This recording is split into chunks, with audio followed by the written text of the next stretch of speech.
about my project Catch Me If You Can. Does the name sounds catchy?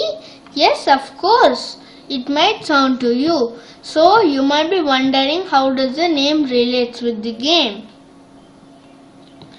So here the police tries to catch the thief and the thief is in a random position. Whenever the police makes a move, then the thief will give suggestions or clues upon the move. So here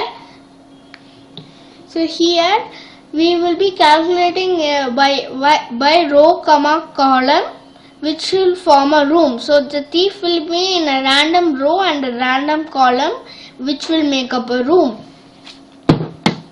So now there are totally 3 levels: 4 into 4, 6 into 6 and 8 into 8. In 4 into 4, the thief will be in the same position. In 6 actually it is in the same position, so that you will be able to get used to the game. And in 6 into 6 and 8 into 8, the thief will change his position after 5 tries. Because to make the game engaging, I did like this. So now let's go to the algorithm.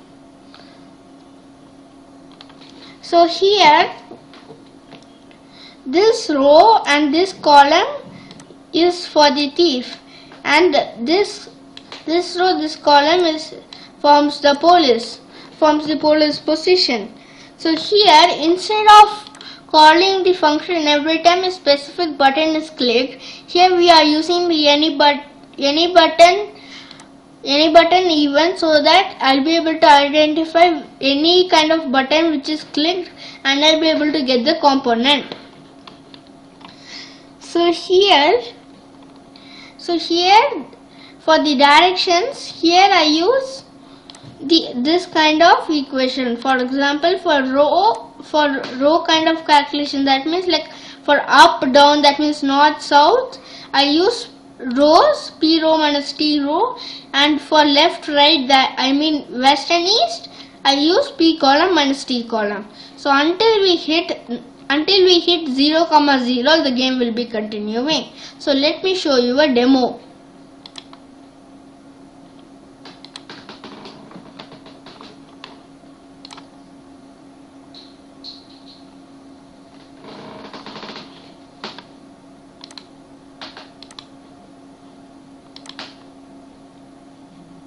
So this is the main page.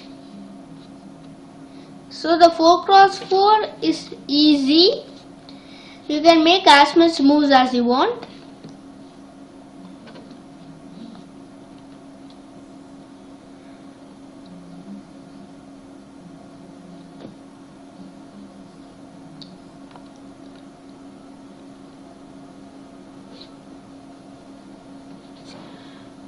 But in 6x6 and 8x8,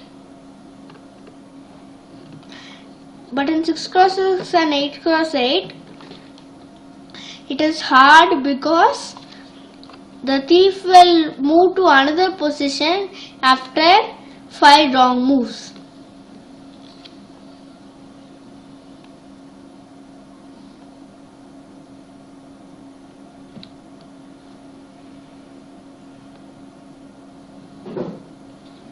Could you see here it's displaying thief? I changed my location.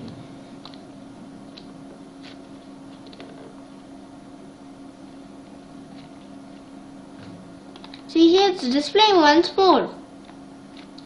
So if you do like this, if you keep on doing it, that means it will be keep on displaying the message.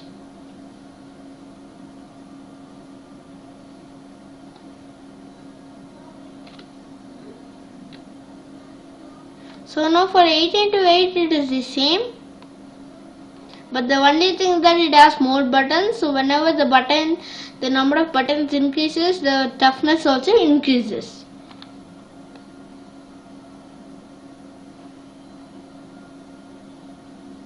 Could you see here it's displaying the message saying that it is the same. So now as we have seen this, let us see a sample sequence of this. Let us see a sample sequence of the game.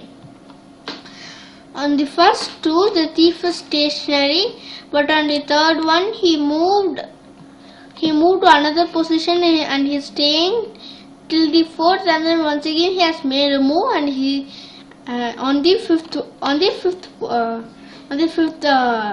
move on the